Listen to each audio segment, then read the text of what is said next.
edition of Education, we are looking at why we should gamify our learning, because, let's be honest, I'm a huge fan. We don't get how we can do it without being cringy and without undermining the actual principles of our classroom.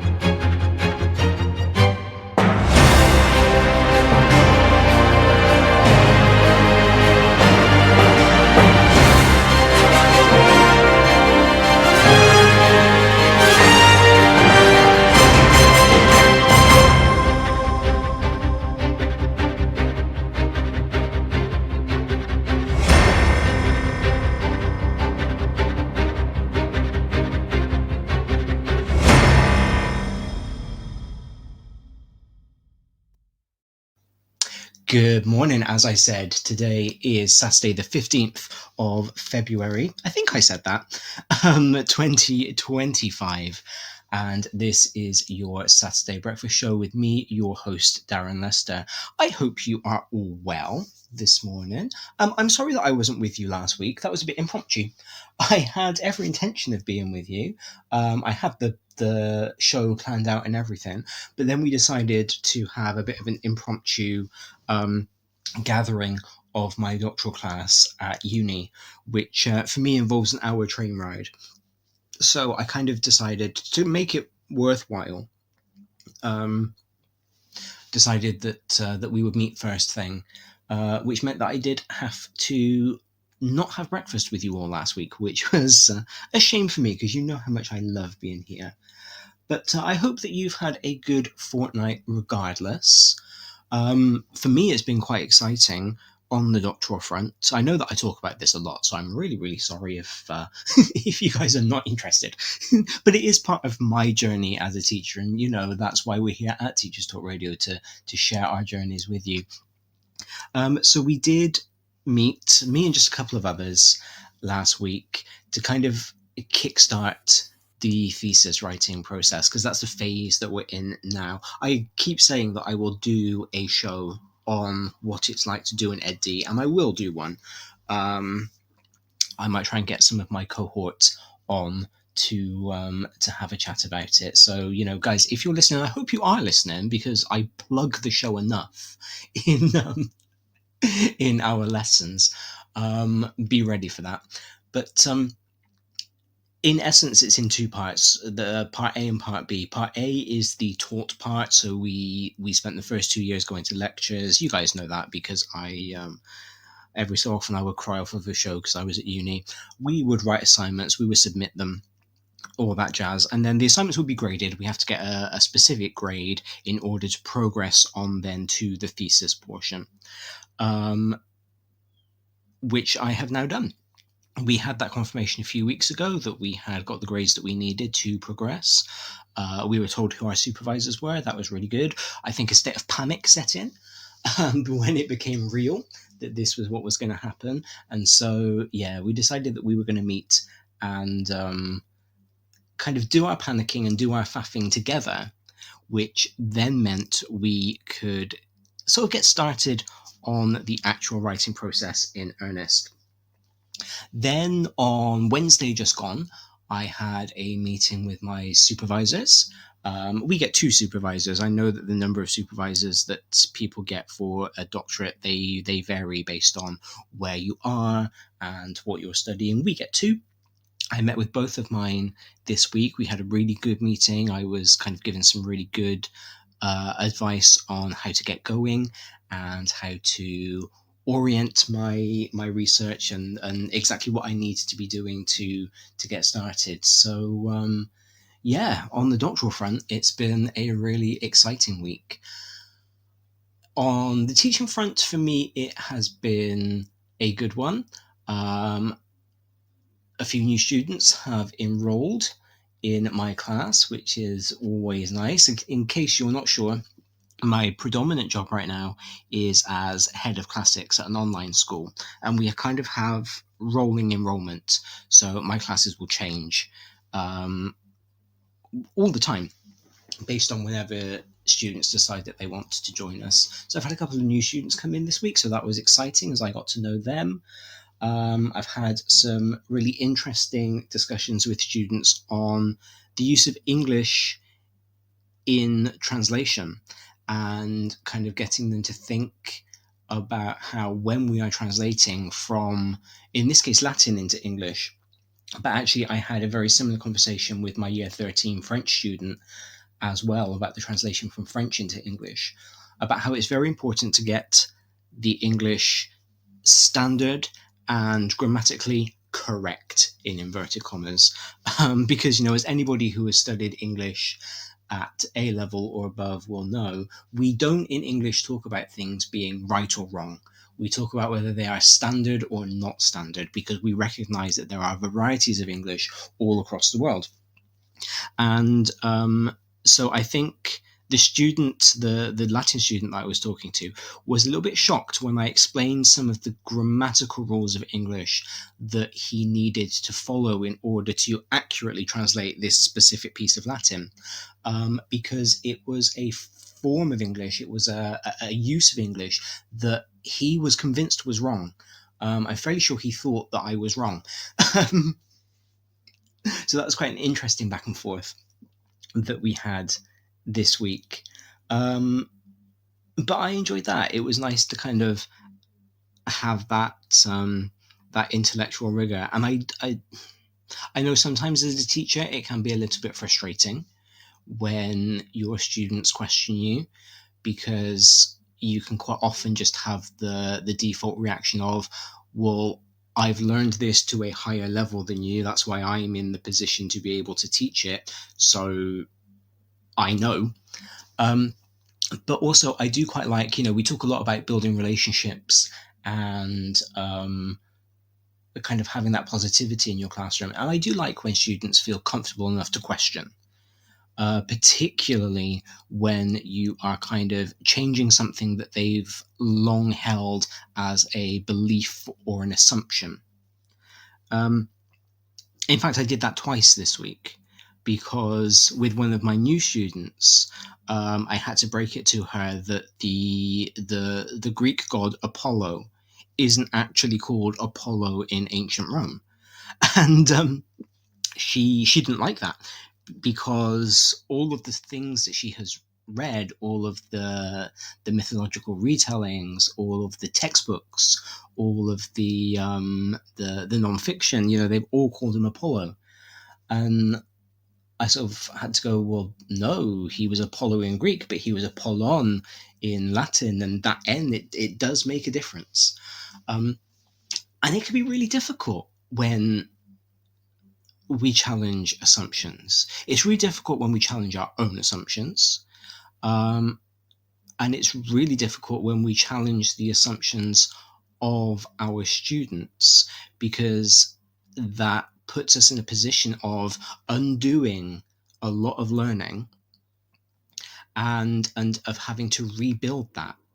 But from a social constructivist point of view, that is kind of the point of our job. Because if you follow social constructivism as your pedagogy, if that's kind of the theory that you buy into, then you understand, you believe that children come into your classroom with, or I should say learners, because many of my learners are in fact not children. They come into your classroom knowing, again in inverted commas, knowing things, but the things that they know are not always correct. It's assumptions that they've made. It's things that they have been taught incorrectly somewhere else. It's things that they have made their own conclusions about, but not fully understood. I've told this story before about the year 5 science lesson I delivered a long, long time ago, where the child was convinced that pencils were liquid. We were doing states of matter, and I explained that, solids change their form. Sorry, no, I didn't say that, because that would be wrong. I explained that solids keep their form, whereas liquids take on the form of the container that they are in. And so to this child, pencils were a liquid, because when you took a group of pencils and you put them into a round pencil pot, they made a round. And that was, of course, weirdly advanced thinking, because it was almost like she was seeing each individual pencil as a molecule within this shape of the bunch of pencils. But I took her over to the sink that was in my classroom, dropped a pencil in, and she was genuinely shocked that the pencil retained its shape. So we undid that thinking, we undid that incorrect conclusion. Now, this is not me sitting here championing social constructivism for absolutely no reason. You know, I was trained as a social constructivist. I've explained this on the show before. So that is always kind of my default position when we talk about pedagogy. But I recognize that we don't actually know. We don't know the best way to teach somebody something. All we can do is our best and hope that they learn the lessons that we want them to learn. So yeah, on the teaching front, it's been a really interesting week. So I've had quite a good time, really, since I was here last. I am glad now to be back in the studio. I am glad to be back with you. Excuse me, we've got quite a good run now of one. Oh, actually, I say this. We've got a good run of 2 weeks. We've got our show this week. I will be back with you next week. And then, of course, the following week, the 1st of March, that is TTR Connect. And I will be speaking. I will be speaking in the MFL strand about communities of practice. So I will not be with you then. But if you are able to come up to Manchester and visit with us live, there is a whole host of people who will be there to talk about some amazing things, amazing changes in pedagogy, amazing developments in pedagogy across the whole of the TTR curriculum. This is the first time that Tom has tried to organize something that involves all subject areas all at the same time. Usually we just have our own kind of insular meetings. So it'll be really interesting to meet with other specialists and to see what they have to say. This show is brought to you in partnership with John Catt Educational, publishers of professional development books and resources that support great teaching and learning in schools around the world. Don't miss out. Level up your professional development today and visit johncattbookshop.com to explore the full range of titles. Use the code JCTTR2425 for 20% off your order. Happy reading. Meet USA Study, your one-stop platform for guiding students through their college application journey. Access up-to-date resources on universities, programs, scholarships, and application requirements, all in one place. Get easy-to-access tools, personalised timelines, expert tips, application templates, and exclusive webinars with admissions officers to help your student stand out. Visit usastudy.co.uk or call Phil at 0800 612 8271 because every student deserves the opportunity to shine with USA Study. This is Teachers Talk Radio, and this is Teachers Talk Radio News.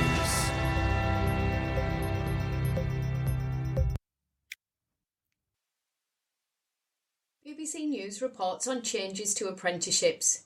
Businesses employing adult apprentices will now, according to the DfE, have the power to decide whether a maths and English qualification should be part of the prescribed course. This could mean 10,000 more apprentices are able to complete courses every year. According to the news site, more than 90,000 people over the age of 19 began apprenticeships between August and October 2024. However, more than 45% of apprentices drop out of schemes without completing the course. This is according to recent official DfE figures. The government said it hoped that relaxing the rules for apprentices over the age of 19 will ensure more students are both applying for and completing apprenticeships. in sectors particularly where there continues to be high demand, such as healthcare, social care and construction. Apprentices aged 16 to 18 will still have to complete an English and Maths functional skills qualification, equivalent to a GCSE, as a course requirement. The government has also confirmed plans to reduce the minimum duration of an apprenticeship from 12 months to 8 months from August 2025. The move has also been welcomed by many businesses, who say it will help employers fill skills gaps more quickly. Whilst failing to secure a qualification in Maths or English is one of the key reasons apprentices do not complete courses, an education think tank is also quoted in the article as saying poor quality schemes are also a factor. The chief executive of Lifetime, England's largest apprenticeship provider, welcomed the changes, but also said he was disappointed the change was not fully extended to apprentices aged 16 to 18. Full details and comments from those following the current apprenticeship courses can be found on the BBC News website. Schools Week carries an opinion piece on workload and changes to Ofsted, focusing in particular on the impact changes and developments can have on staff who work in and leaders of small schools. The piece by the head teacher of a primary school highlights the fact that Department for Education and Ofsted have the same expectations of a school, regardless of its size. The article focuses on the outcome of a Freedom of Information request submitted to Department for Education about the statutory roles a school is required to have a named person for, and a list of the roles it is good practice to have a named person for. The response from the Department for Education, as quoted in the piece, was, "The department holds the information you requested, but it is being withheld because the department is not required to provide information in response to a request if it is already reasonably accessible to you." However, the piece goes on to say that having accessed all of the documentation on the statutory guidance for schools website, and running them through an AI program to see how long it would take a human to read them, the outcome was concerning. Between 29 and 40 days of uninterrupted work. The article closes with a concern that the information itself is actually not reasonably accessible, and that perhaps finding staff to complete the statutory roles is similarly challenging. In Wales Online, a story about Saturday detentions is featured. Those of a certain age will remember the film The Breakfast Club, which focused on an unlikely mix of students forced to spend a Saturday together after behaviour incidents in school. In Wales, however, a school led by a man dubbed Wales's strictest headmaster, where staff had previously been on strike over physical and verbal abuse from pupils, has just introduced the weekend detentions. The head teacher has said the decision was made because other forms of discipline had not been effective. According to the article, the school has also introduced other creative ways of disciplining pupils, including on some occasions asking their parents to attend class and sit next to them. Poorly behaved pupils have also been asked to carry out supervised litter picking. It's not the first time the school has made media headlines. In the past, it has also featured in the news for enforcing strict uniform policies. Further details can be found on Wales Online. Finally, the Nigerian Guardian reports that a Lagos-based educational institution has unveiled a campus in the UK. The campus will provide English language upskilling courses, leadership training, summer camps for students aged between 10 and 17, and a pre-masters programme for graduates seeking academic refinement before enrolling in UK universities. Speaking at the official launch of the campus at the residence of British Deputy High Commissioner, representatives of the school praised the school's expansion, saying it served as a bridge connecting cultures, ideas and aspirations, and that it symbolised a shared vision for an education system that transcends borders. The British Deputy High Commissioner to Nigeria also highlighted the importance of fostering trade between Nigeria and the UK. Further details can be found online. This has been Teachers Talk Radio News with Jo Fox. As ever, thank you for that, Joe. Really, really interesting. Really, really interesting. I do want to think a little bit before we get into the meat of today's show about employability, because I had this conversation with somebody well, not really a conversation, it was a very short exchange with somebody yesterday. There was a post on the forum about is there any use in doing a PhD in humanities? Because everybody who posts on doctoral forums, they tend to be in STEM. And so as a humanities person or as a social sciences person, mine is technically under the social sciences umbrella, even though as a linguist, I do consider myself a humanities person. And so, we do tend to get a lot of STEM people talking on the PhD fora.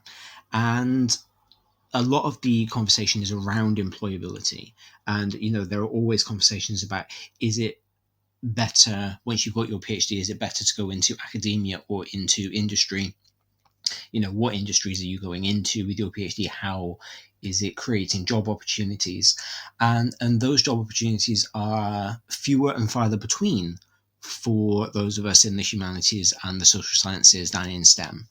And so this person posted on the forum, is there actually any point?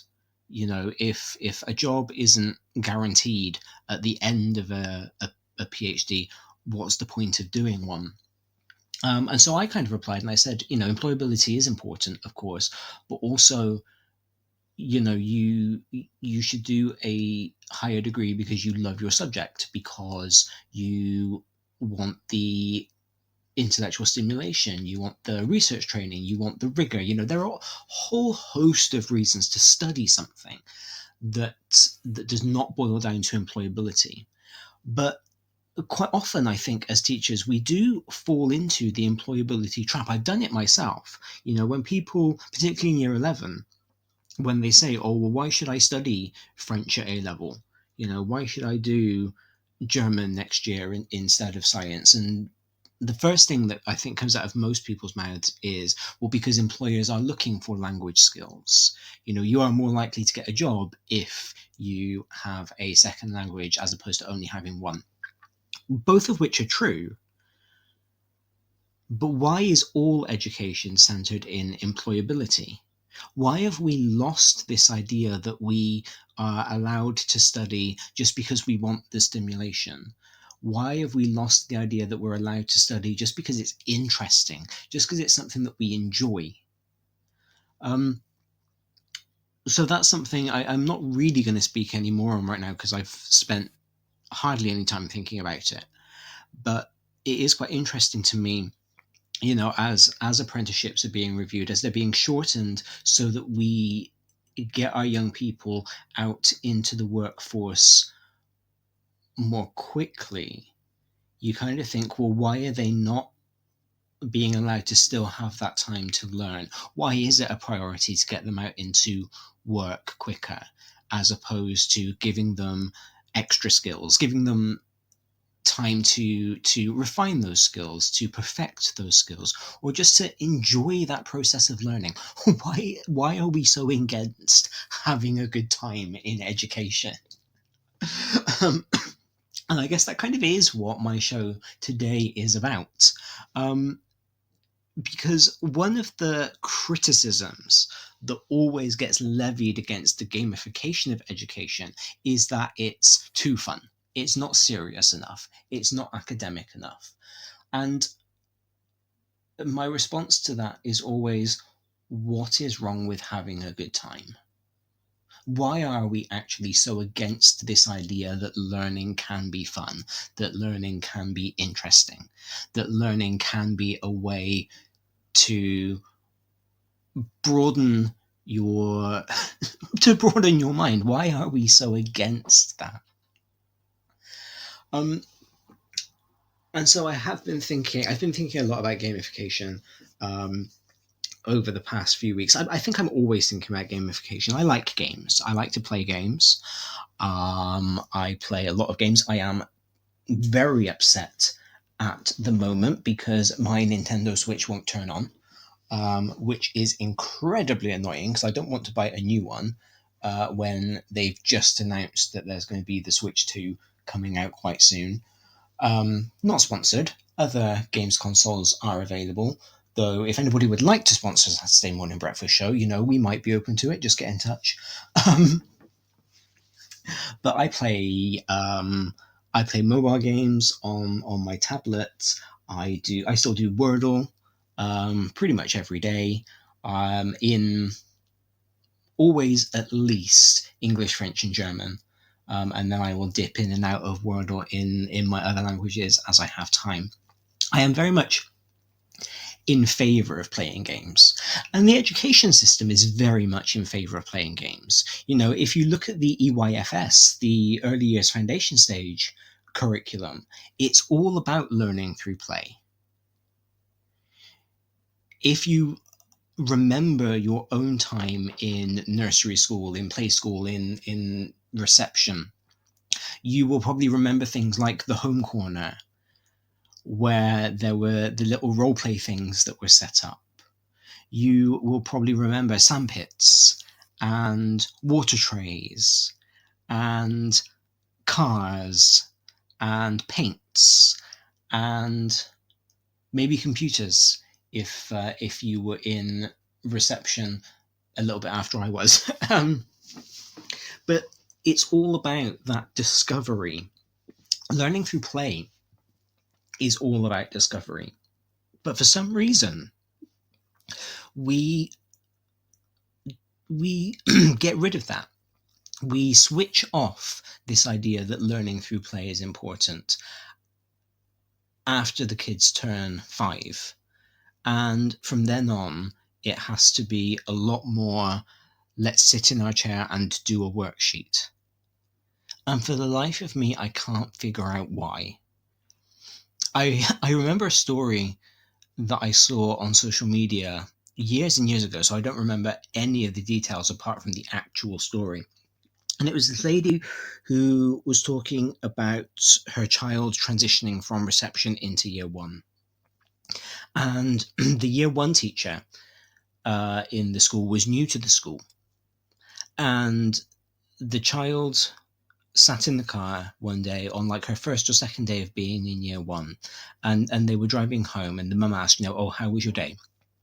And the child said, oh, it was fine, but you can tell that my teacher's new because she doesn't know that we're supposed to play. And I thought that was so lovely that the child assumed that playing was what school was about, that playing was what learning was about, and that the teacher was in the wrong for doing worksheets with them and, all of the stuff that we usually do as they move into Key Stage 1, into Key Stage 2, 3, 4, 5. And that has stuck with me. That stuck with me because that child clearly understands that she learns through play. Because children know that they go to school to learn. They understand that that's the point of being in school. And that child clearly knew that she needed play, or that she should be having play in order to learn. But quite often when we see children playing, we don't see the learning that is taking place. We don't see the exploration that is happening. We don't see the social skills that are going on. We just see them having a good time. And for whatever reason, oh, excuse me, I don't know why I'm coughing so much today. Podbean, if anybody in Podbean is listening, I need a cough button, please. We don't tend to think too much about the educational value of play after the children turn 5 years old. And we then just see it as them blowing off some steam and enjoying themselves. But you can learn while you're enjoying yourself. In fact, you should learn while you're enjoying yourself, because that's how things stick. And that's how you want to learn. That's how we build up motivation. is by making sure that they are having a good time while they are learning. So I kind of have jumped back on my gamification bandwagon in the past couple of weeks. And this week I went into one of my shallow dives into gamification, because one of the things that I have noticed is that quite often gamification of learning does feel a little bit cringe. It does feel like we are trying to speak to the kids on their level and not hitting the mark. It feels like that "hello fellow kids" meme, where you've got the old man with his backwards baseball cap and his skateboard, and he's in an American high school. He's walked up to a couple of people and says, "Hello fellow kids." That is sometimes how gamification feels, because we don't actually properly gamify the learning. What we do is we take our regular lesson and we just kind of paint the veneer of a game on top of it. And we don't really make sure that the two things mesh. So in my research this week, I've been looking at what gamification should be, what gamification is, and kind of how we can get from the current to the ideal, how we can make that leap so that gamification is an actual learning tool. It's not a proxy for learning. We did a show a few weeks ago where I talked about how there are so many proxies for learning, how there are so many things that we think are learning but actually aren't. They're just kids doing work. And I've been thinking about how we can make sure that it's not cringy, that it doesn't look like we're trying too hard. It doesn't look like we are coming down to their level, that many kids, particularly as they get older, will find patronizing. Because I don't think that gamification should stop in year 6. I don't think that gamification should stop in year 9. I don't think the gamification should stop in year 13. I remember a paper that I read, again, years and years and years ago, which was about how a Latin lecturer in the US, so at university level, was running a Dungeons and Dragons style game in Latin with his beginners. And if you listened to my show 2 weeks ago on 3 weeks ago, on lessons that we should take from tabletop RPGs and teaching like a dungeon master, you will know that I've done the same thing in my French lessons up to year 11. And, you know, I recognize the privilege here in being a language teacher, because pretty much everything involves language. So if it exists, I can do it in French. I can do it in Chinese. I can do it in Japanese, whatever I happen to be teaching. So I do have an inherent privilege in my subject. But that doesn't mean that I shouldn't take advantage of it. Just because it's a privilege doesn't mean that it should be ignored. So over the course of the next just shy of an hour, we've got about 55 minutes together. We're going to talk about what gamification is, what gamification isn't, where we go wrong when we gamify, and how we can attempt to do it successfully. As always, if you've got anything that you would like to say, if you want to join in the conversation today, please do. If you are listening live in the Podbean app, you can text me straight from the app. I will read your message out on air and we can engage that way. If you are not listening live on the Podbean app, if you're listening live to me elsewhere, then you can message me via X, formerly Twitter. I do need to open that tab because that's not the default for me anymore, or via Blue Sky. I am at Mr. D Lester. That's MRDLESTER on both.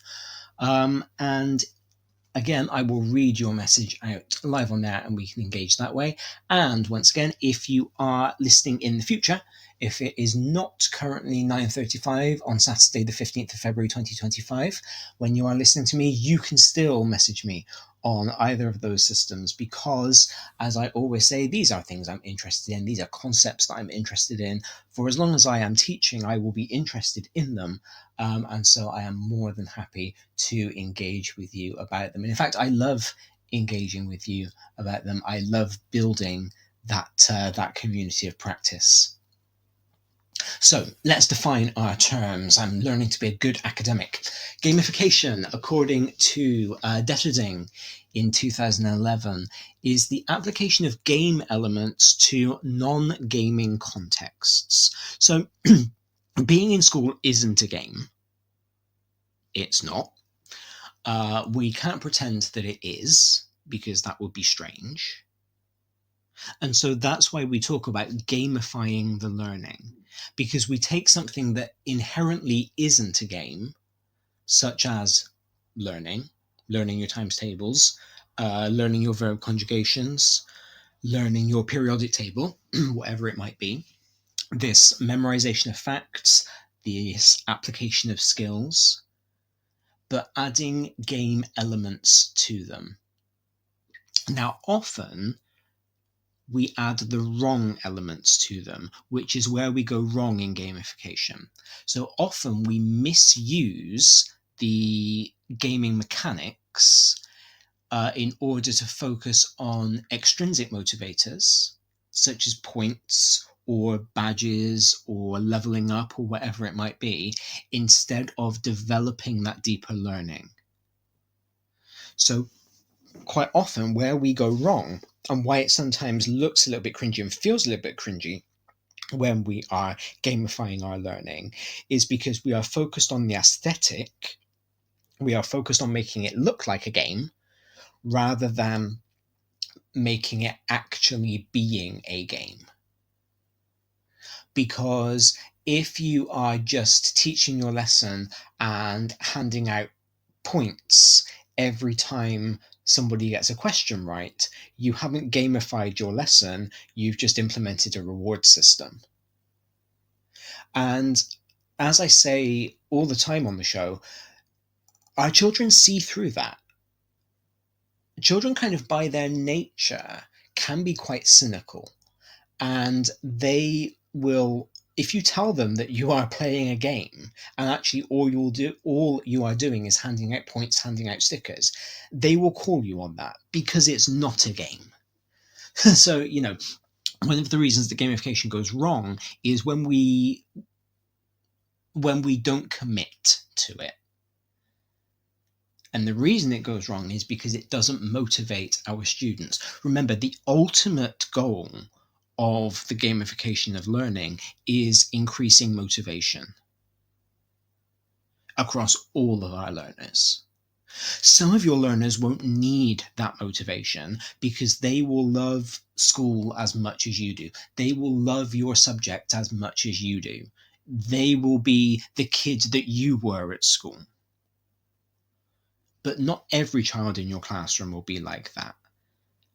We accept that.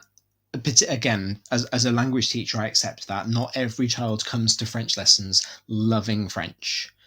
I imagine maths teachers, you probably get it a lot as well. When they come, we get, why can't I just use Google Translate? Maths teachers, you guys, and science as well, why can't I just use a calculator? There are all of these ways that they are not motivated, and the point of gamification is to foster that intrinsic motivation. Now, when we talk about intrinsic motivation, we often misconstrue it, because when we create that distinction between intrinsic and extrinsic motivation, we always say, intrinsic motivation comes from within. So it's about what the student, what the child wants to do.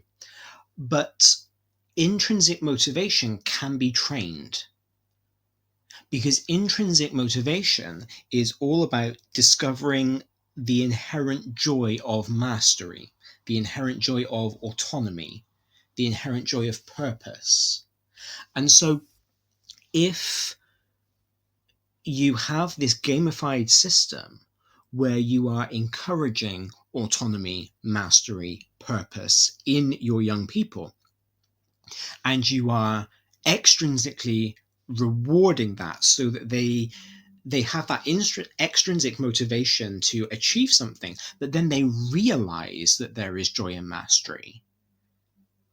Because maybe they won't achieve mastery without that extrinsic motivation to begin with. That's how you've trained your intrinsic motivation. And that's how you can get your children to start thinking, I want to do this because it feels good to succeed.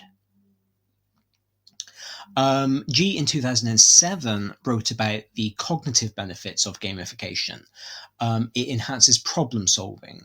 It enhances critical thinking. It enhances engagement. All of these things that are across the curriculum so important.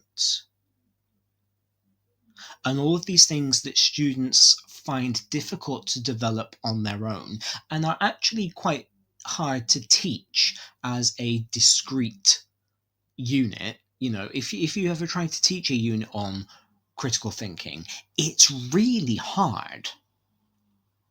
Whereas if you can embed critical thinking skills into your lesson as part of the gamification of your lesson, it's much, much easier. So you could start to implement narrative-based learning, story-based learning, RPGs. Go back and listen to my show from a couple of weeks ago about running your classroom like a dungeon master runs his game, because that's going to encourage meaningful gamification as opposed to just a rewards-based system.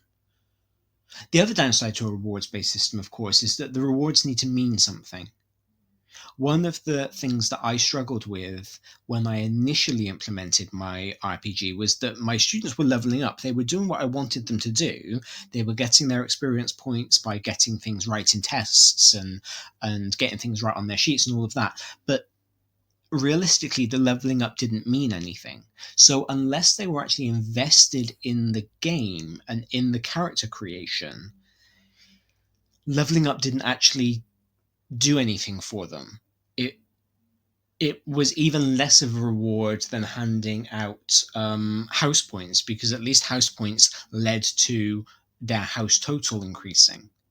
So, you know, reward-based systems, sometimes if the rewards don't mean anything, then they are also pointless, because a reward isn't really a reward if you don't get anything out of it.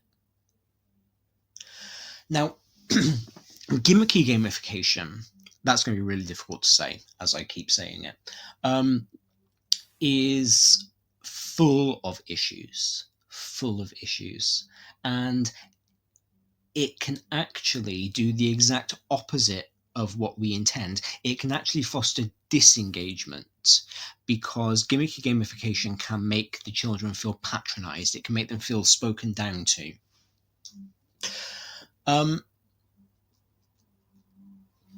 So we need to make sure that our gamification is purposeful. We need to make sure we know exactly why we are gamifying our learning, and that's really going to help us to figure out what we want out of these lessons, what we are expecting our children to achieve. Oh, that was going to be so smooth, the transition into the ads, except I couldn't get out of my PowerPoint fast enough. This show is brought to you in partnership with John Catt Educational, publishers of professional development books and resources that support great teaching and learning in schools around the world. Don't miss out. Level up your professional development today and visit johncattbookshop.com to explore the full range of titles. Use the code JCTTR2425 for 20% off your order. Happy reading. Meet USA Study, your one-stop platform for guiding students through their college application journey. Access up-to-date resources on universities, programs, scholarships, and application requirements, all in one place. Get easy to access tools, personalised timelines, expert tips, application templates, and exclusive webinars with admissions officers to help your student stand out. Visit usastudy.co.uk or call Phil at 0800 612 8271 because every student deserves the opportunity to shine with USA Study.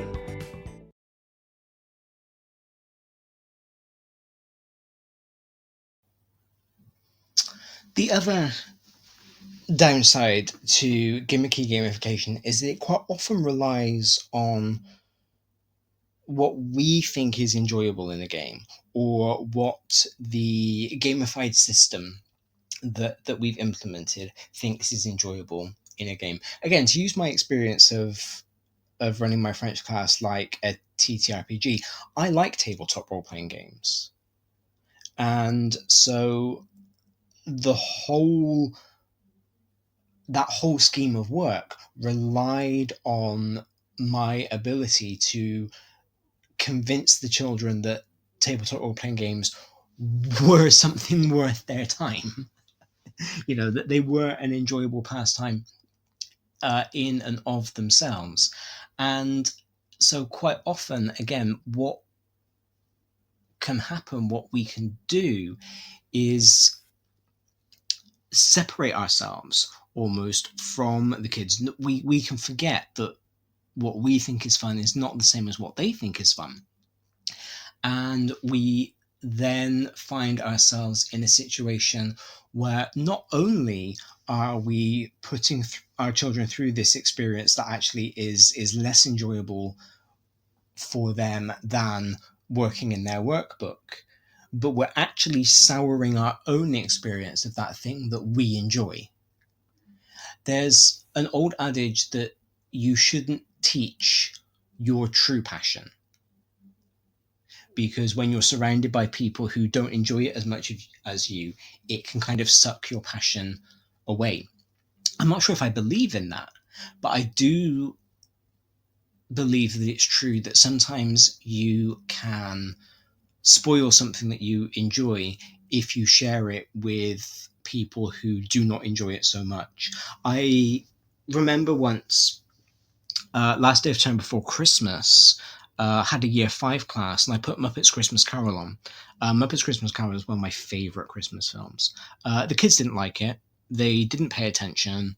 They chatted through the whole film. They kind of played their own games in the corner. It wasn't really a big deal, but I was actually quite upset that they didn't like the film as much as I did. I was upset that they didn't enjoy the experience as much as I thought they were going to. I thought I was creating this really nice last day before we go off on Christmas holiday experience, and I failed in that because they didn't enjoy it as much as I was expecting. And I was quite hurt that they didn't enjoy the film as much as I did. And there were a couple of years following where I couldn't watch the film because it had become kind of mired in the memories of that lesson that had gone wrong.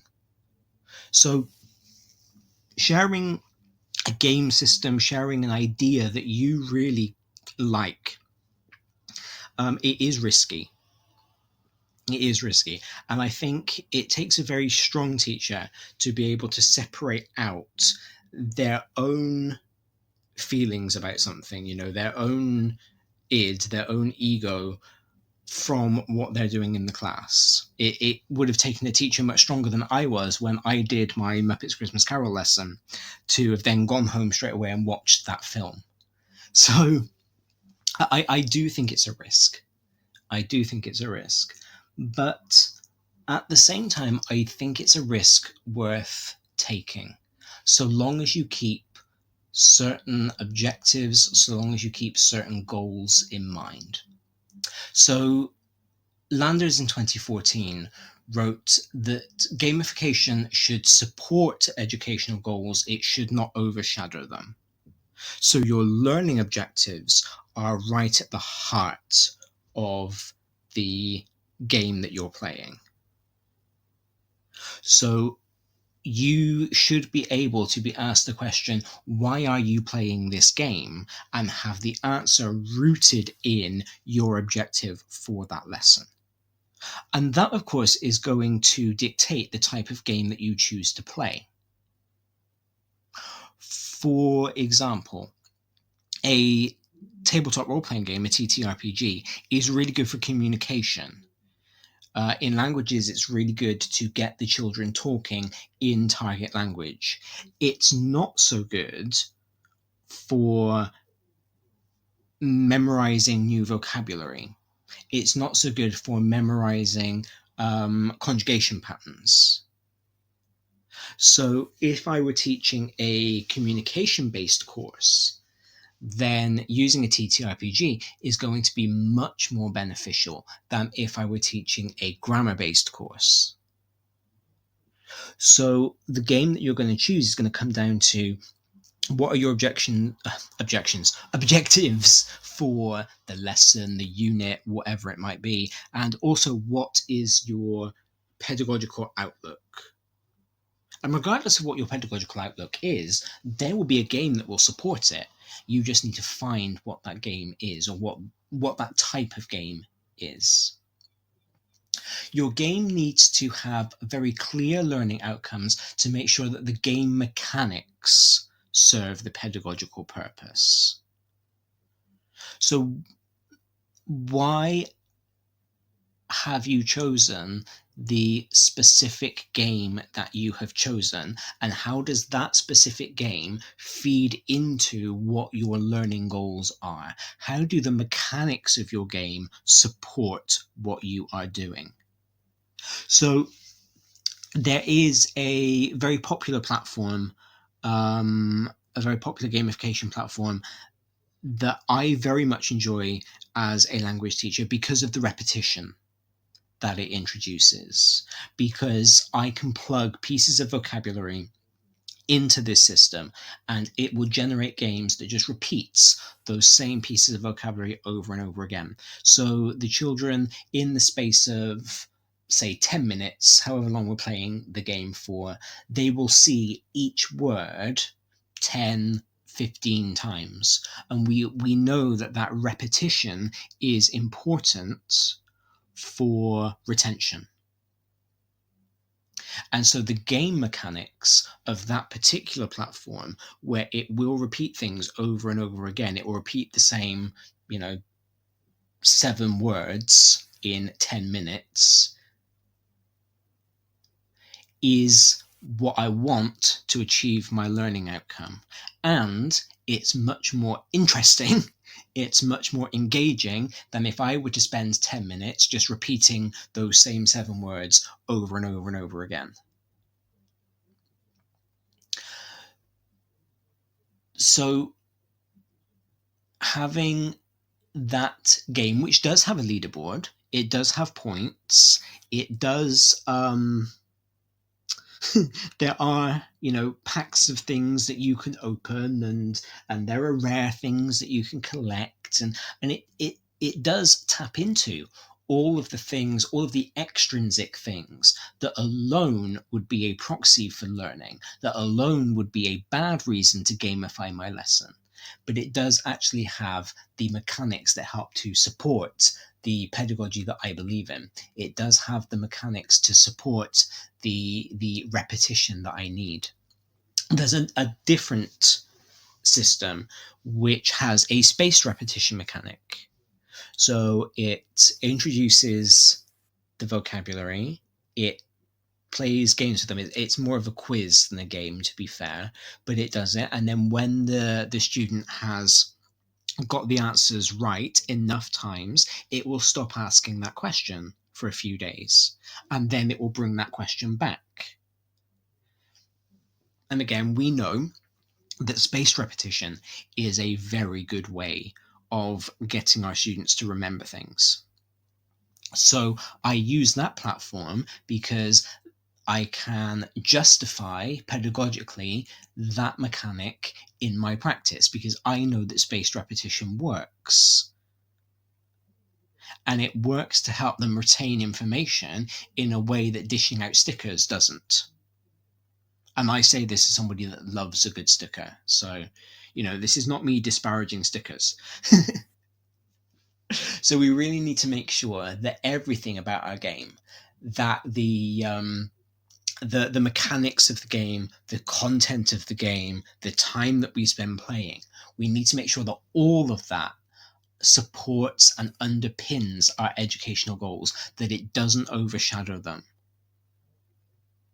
Because it's the learning that's important. That learning just happens to be delivered in the form of a game. As we have already talked about, gamification should encourage autonomy, mastery, and purpose. That's what we want our students to achieve. That's what we want our children to have. Okay? I want my children to be able to use Chinese in a purposeful way, to have conversations with somebody, to navigate their way around the mainland of China if they need to order something in a restaurant. I want them to be able to do that. In classics, I want my children to be able to use scholarship to support their ideas, to be able to draw on the work of Mary Beard, of Natalie Haynes, whoever it might be, to support their own assertions. And we're doing that as a way of training them to be ready for university when they've got to really nail down that academic register. And I want that autonomy, I want that mastery, I want that purpose. And that's what the gamification can help to develop. So mechanics such as choice-based paths. So again, I'm coming back to my TTRPG element here, where I sit with my students and I give them a choice.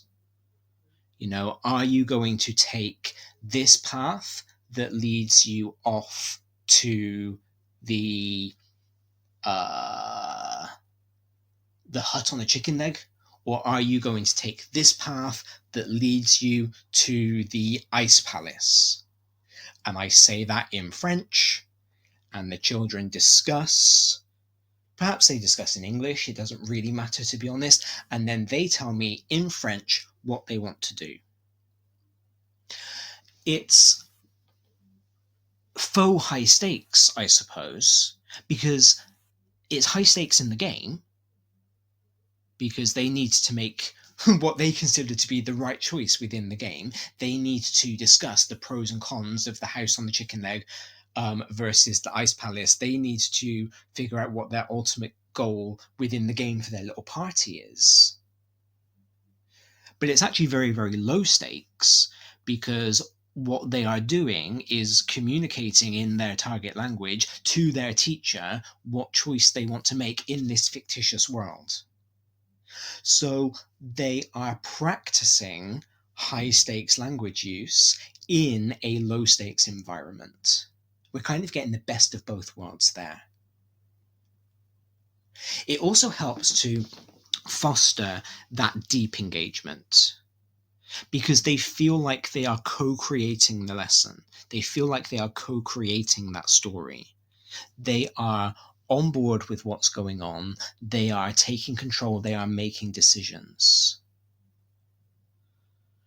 And that helps to foster that autonomy, that independence, because they can take it in the way that they find most interesting. I might want them to go over to the hut on the chicken leg because I think that's going to be the most interesting story, but they don't. They want to go to the ice palace. They think that's going to be the most interesting story.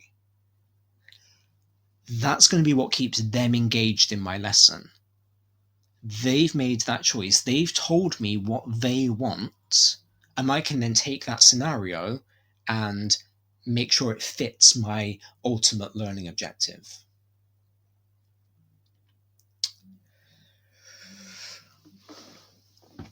Iterative design is very, very important in gamification, which is why quite often it's wrong for us to over-rely on the websites, on the subscriptions that offer a gamified service. because iterative design, testing out the game and being able to adapt it based on what the children are feeling, it helps us to keep them engaged in the way that we want them to be. If we pop them onto a website, let's say that there is a quiz-based website, and they answer questions, and the questions allow them to earn points.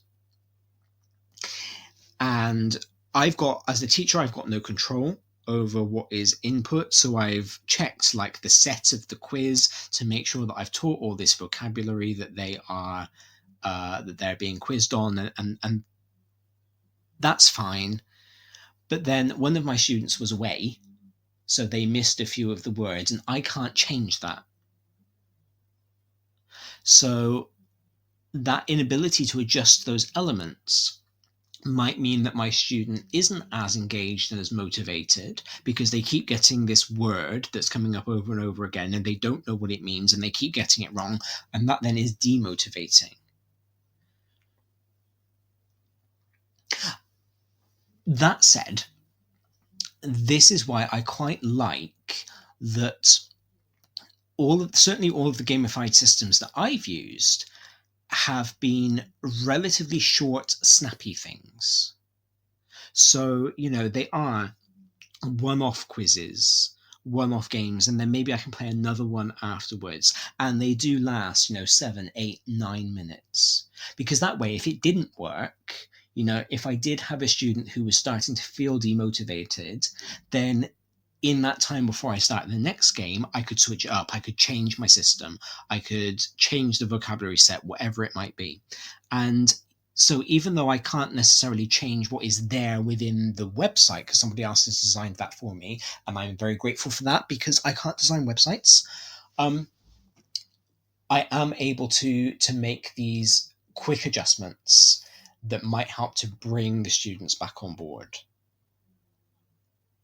But that also raises a bit of an issue in two ways. First of all, as a teacher, you have got to be confident enough to make these rapid changes, to say, oh, okay, there were some words in that set that I hadn't taught you before. Really sorry about that, everybody. Let's try this one instead, and let's see if we have a better time playing this game. But it also does run a little bit against, if you're being observed, the idea of handing in and following a lesson plan. But let's be honest, all of our teaching should be reactive anyway. All of our teaching should be iterative because we should be changing what we're doing based on how our students are responding to it. That is what I would say.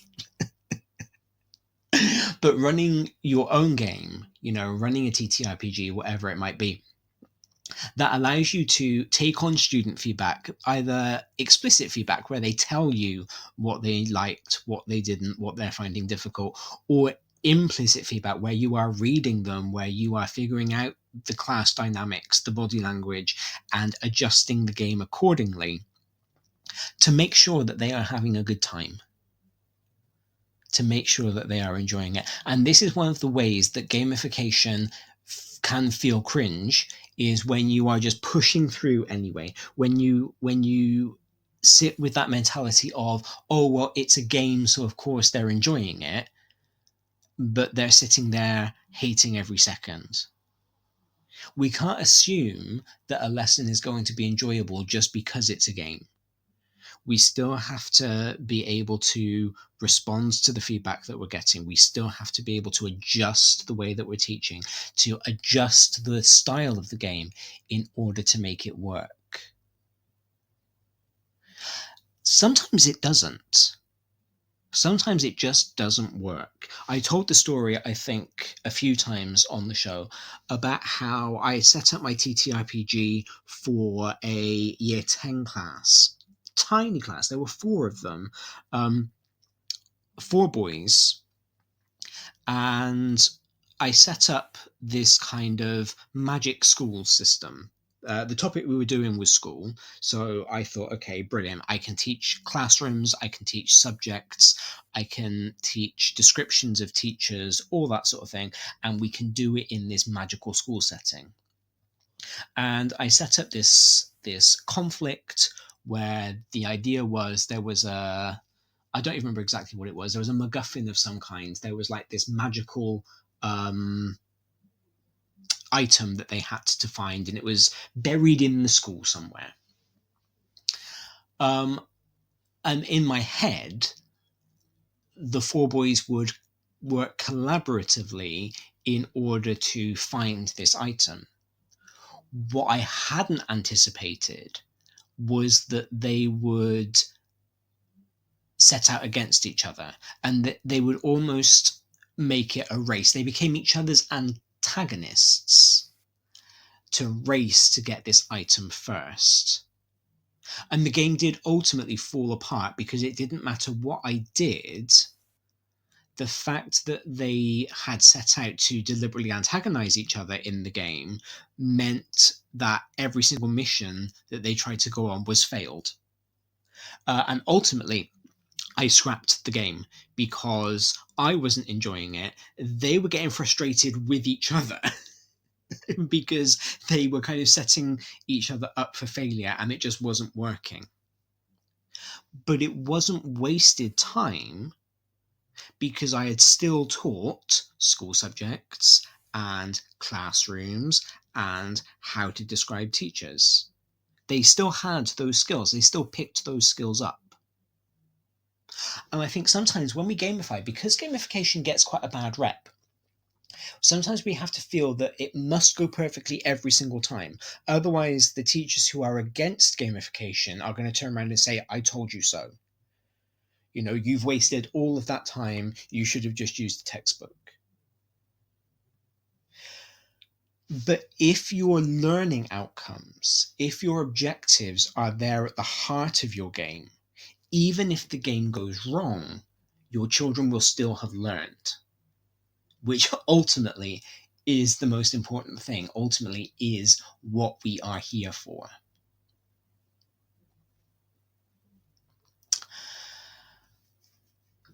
Gamification should also make sure that the children are being challenged whilst being engaged. And I think sometimes we feel like that's a bit antithetical. And so sometimes we make our games a bit too easy because we want them to enjoy the idea. But if the game itself is enjoyable, if the mechanic is enjoyable, if the mechanic is successful, then the children will have a good time, even if it is intellectually rigorous at, you know, whatever level you are working at. And this is why I believe that gamification can work at all levels. It's why I don't think that gamification is for primary schools only, or for, you know, education up to GCSE only. I think it can work at every level because you can gamify any concept.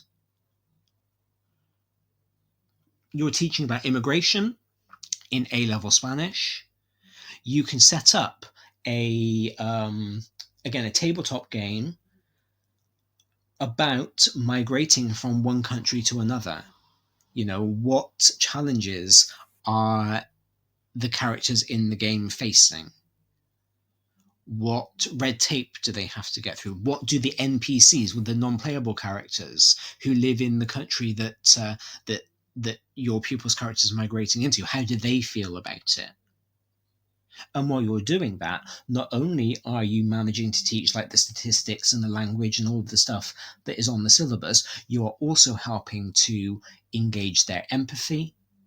You are helping to engage their understanding of people. You're helping to engage their problem-solving skills. You are helping to engage their engagement with the wider world. Because unlike a game that takes place in a magic school, a game of people migrating is real. It is something that people go through. And maybe somebody in your class wants to become an immigration lawyer, and so that game will help them in the future. It will kind of sow the seeds of what they're going to have to do in the future, all while achieving your learning objective.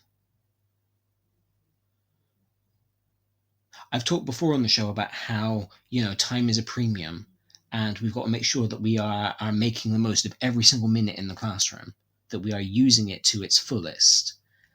And sometimes when you gamify your learning, you can be accused of wasting time. But how many things can you teach in 1 hour of role play? How many different skills can you get across in that time compared to that same hour just spent with a textbook? So when you are creating your gamified system, when you're creating the game for whatever it is that you're teaching, don't dumb it down.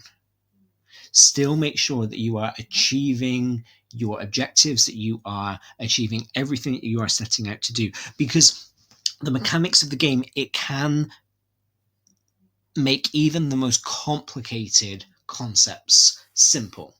It can help your children to succeed, even when it doesn't look like they're going to, as long as you've planned it properly. And I think ultimately, that's where we fail in gamification, is when we don't plan it. When we think that our game can be sticking on one of the websites that we're subscribed to as our starter, instead of taking the functionality of that website and building our entire lesson around it. Because using that website as your starter, as your plenary, or as a reward, if you get through this page in the textbook, then we will play this game. That's fine. But all that actually does is it superficially builds a rewards-based system. It gives the kids that dopamine hit that they want, and maybe they'll walk out of your classroom going, oh, that was so much fun, and that makes you feel good as the teacher. But the other 40 minutes of that 50-minute lesson didn't engage them in the same way. Whereas if you took the mechanic of that website and you looked at it and you said, right, I'm going to use this quiz of vocabulary that I've never taught them before as my starter, as an elicitation to see how we do. Then I'm going to take that same vocabulary and I'm going to teach it to them via this game, via this Pelmanism, perhaps. Then we're going to go back into that first game and we're going to play it again, the exact same quiz. We're going to do it again, and we're going to see how they've improved. And they're going to drop their score down. Then we're going to come back and we're going to teach that vocabulary again in a different way. We're going to see it in a reading passage. Then we're going to go back and play that quiz again. Third time we've played it, how have they improved? Then that same vocabulary, I'm going to do a listening on because it's in this song. Then we're going to go back and, oh, my time is nearly up, so I'm going back into that quiz for the fourth time. How have they improved? And I've then used that game system not only to keep that fun motivation going, but as a way of physically showing their improvement. And I know what you're thinking. Well, what if my very bright student gets 100% in the quiz the first time? What happens then? And that's a very good question. That's a very good question. To which I would say, well, what would have happened in that lesson anyway?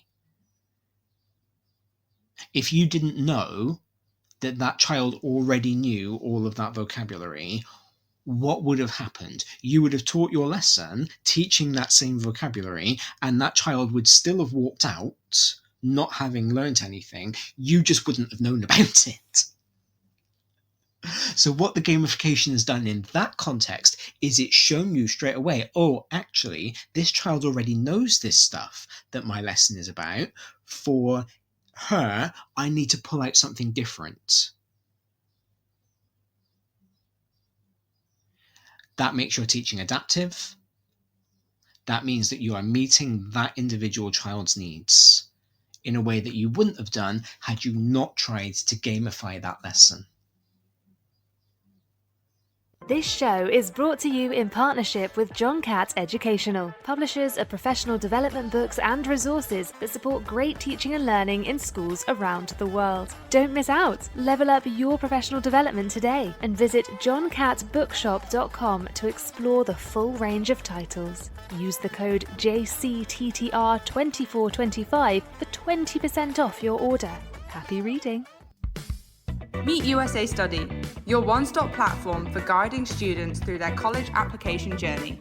Access up-to-date resources on universities, programs, scholarships, and application requirements, all in one place.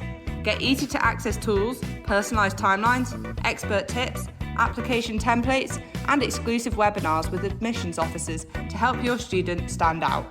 Visit usastudy.co.uk or call Phil at 0800 612 8271 because every student deserves the opportunity to shine with USA Study.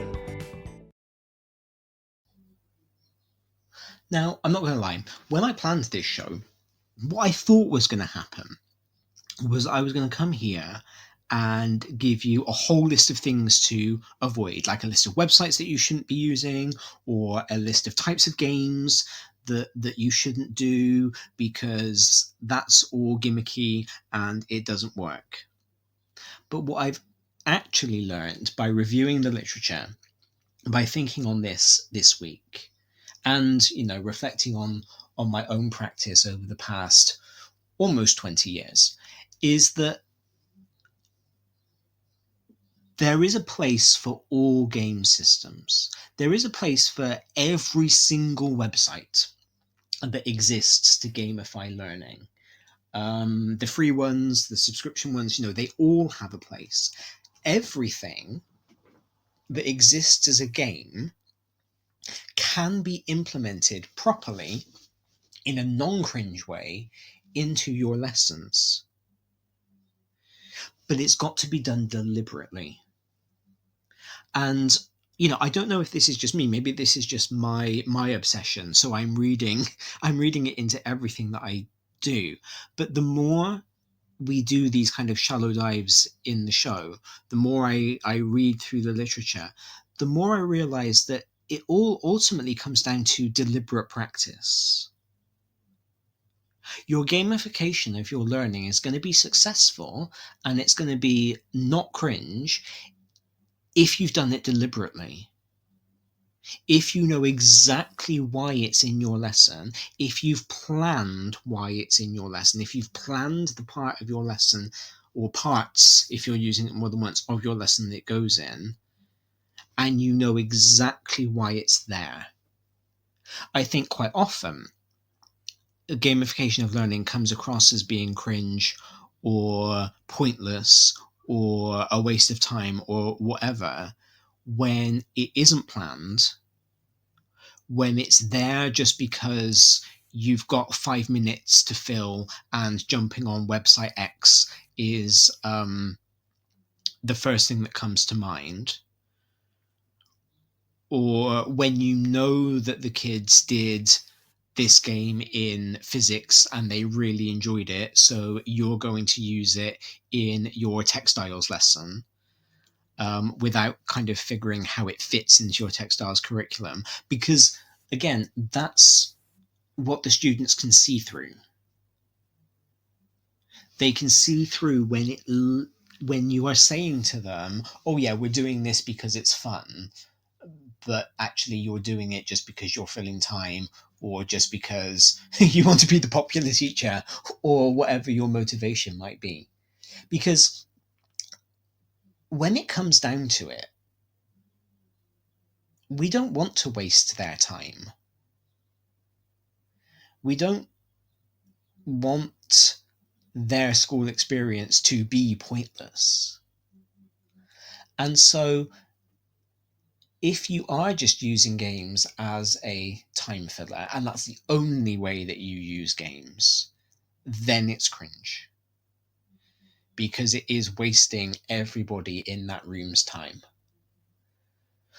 Whereas if you have a reason for using your game, if it fully supports why they are there, they know why they're in that classroom because we insist on writing objectives on the whiteboard. So they know full well why they're there. If the game supports that and it builds up those structures of autonomy and of mastery and of purpose, and they teach cross-curricular skills about empathy, about problem solving, about justification, and they teach the point of your lesson, they teach your base metals, they teach your parts of the circulatory system, whatever it is that you might be teaching, then it's not cringe anymore, because it has a point, it has a purpose. It's all about being purposeful. It's all about being deliberate. Everything, I'm realizing, is about deliberate practice. And it's about really thinking through every single lesson that you do and knowing why you do it. Not just playing a game because they enjoyed it with somebody else. Not just introducing a gamified unit because it worked with the class that you had last year, and so you assume it's going to work with the class that you've got this year. It's about always making those very deliberate, very purposeful decisions and really taking the time to think about why you are teaching something in the way that you are teaching it. So gamification needs to enhance and not distract from learning. Don't undermine your own subject by going, oh, well, this is boring, so let's do it as a game. Use the game as a way to teach other skills, to really show off the joy of your subject, the enjoyment of your subject. Gamification needs to prioritize meaningful engagement over extrinsic rewards. The reason that we gamify isn't so that we can give out more merit badges, it's so that we can get the children to engage. And that quite often gets a bit of a bad rep, doesn't it? Well, if you need to play a game in order to get your children to engage, you're not a very good teacher. You need to be more engaging. Maybe you need to build some relationships with them. Or maybe you just play the game, because games are fun and games are engaging and the children will like it. But ultimately, if that's what's going to get them to engage with your content, that's the only thing that matters.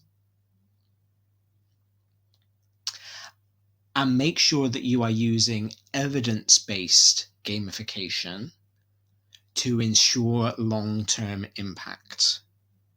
If anybody from any of the gamification websites out there happens to stumble on this show, one of the best things that I as a teacher think you can do to get people to subscribe to you is to tell me why your system works. Show me the evidence, point me towards the evidence that proves what you have got on your website has long-term impact, because that's what I want to do. That's what I want to know.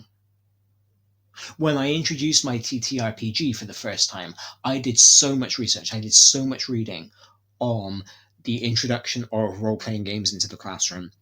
I read things that other teachers have published. I read things that academics have published to really make sure that it was a rigorously approved, sound pedagogical approach. I play a game usually in my very first language classes with students. I call it the toilet paper game. It's one that I read in a 101 Icebreakers book when I started teaching, but it's still one of my favorites. And the reason that it works isn't because kids find toilet paper a bit funny and you can make some jokes about how, the roll has never been anywhere near a bathroom, I absolutely promise. And, the taking the paper off of the roll can be quite funny because of the mechanics of the game and all of that. It works because it distracts them from speaking. It works because they are out of their head in terms of thinking about what they're going to say, and they are focused about what I make them do with the toilet paper. They bundle it up and they've got to try and get it in the bin. So they are so focused on their throw and their aim that they forget to be scared about speaking. And that's why that works. And so the reason that I play that game is because I know why it works. And what I can then do is make suggestions to other teachers. Oh, this is actually what you want out of the game. I understand that you don't want to sacrifice a roll of toilet paper, so why don't you play it in this way?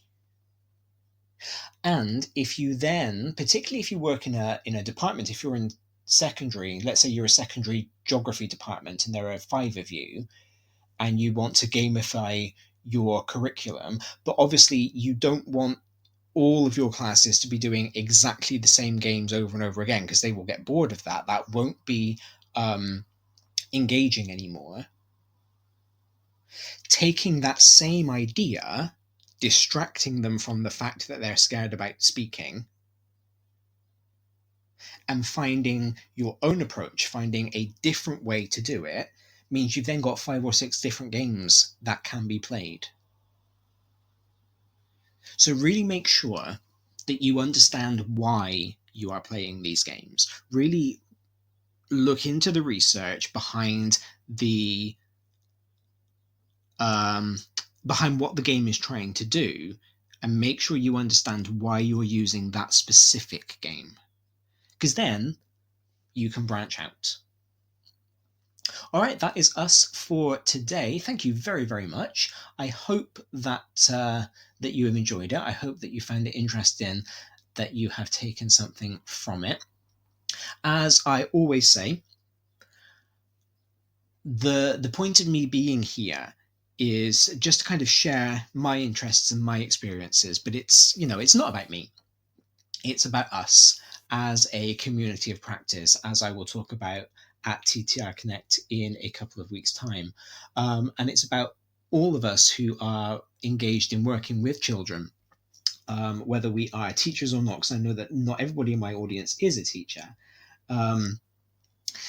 It's about us knowing that we can work together and learning from each other. So now I might sign off. If you have listened back to this, please do remember to drop us a review wherever you are listening, because that very much helps not just me, but Teachers Talk Radio in general.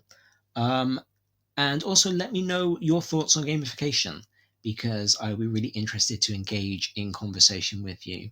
Have yourselves a fantastic weekend, whatever you are doing. Hopefully what you are doing is staying here on Teachers Talk Radio to listen to some of the other amazing shows that we've got coming up.